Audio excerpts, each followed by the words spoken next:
When we imagine the possibility of encountering extraterrestrial life forms, chances are good we are seeing them through the eyes of Douglas Trumbull. Trumbull is the Academy Award-winning special effects visionary behind futuristic films like Stanley Kubrick's 2001: A Space Odyssey, Spielberg's Close Encounters of the Third Kind, Blade Runner, and Star Trek: The Motion Picture. My work in the creative field is a mixture of art and technology. I build new cameras, I build new rigs, I build new gizmos, I build stuff like that. I'm fearless when it comes to engineering. But in the 1990s, Trumbull abandoned Hollywood, retreating to a hillside compound deep in the woods of western Massachusetts, a skunk works or laboratory of sorts where he has launched an ambitious project, the creation of a new, fully immersive 3D standard for the film industry. I'm trying to kick the movie industry into the future.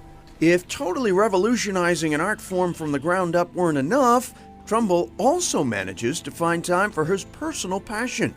He is an unrepentant UFO hunter. Because I know how to make computer-controlled cameras and really good optics and camera positioning systems. We use that for visual effects all the time. So I thought, well, this is a natural of just adapting what I already know how to do and bringing it to bear on looking for anomalous whatever. Call it a case of life imitating art. Trumbull, like a character in one of his sci-fi movies, embarked on a serious hunt for extraterrestrial life. His first project, the UFO, the name, a mashup of UFO and photog. If you talk to any serious astronomer or philosopher, they'll say life in the universe is almost inevitable. Trumbull's original UFO, a Humvee outfitted with high-powered telescopes and motion-tracking cameras. And it was a Humvee with this beautiful system that would rise out with all these telescopes festooned on it, would turn around and hunt for anomalies in the sky. The UFO was right up Mark D'Antonio's alley. After all, he'd always been starstruck. At 9, I knew I was going to be an astronomer. I did. I told my parents I'm going to be an astronomer. Why don't you get a job where you make some real money? Turns out they were right about that. A Wesleyan-trained astronomer, D'Antonio hosts a regular live stream tour of the night skies on YouTube. Let's go check out the GoldenEye cluster if we can see it. Using the observatory on his hillside property in Terryville, Connecticut. I have subscribers from all over the world that actually come in and watch a live view of the universe unfold before them. D'Antonio is also chief photo and video analyst for MUFON, the Mutual UFO Network, the oldest and largest organization tracking alleged UFO sightings. This was a submitted file from a user. Okay, it's like, wow, look at that thing. So I zoomed in on it and Most UFO photos that come D'Antonio's way don't fly. This actually was a delta wing, bat wing kite that had LEDs on it. 99.9% are ordinary objects captured in extraordinary ways. But there is that 0.1% that we can't explain.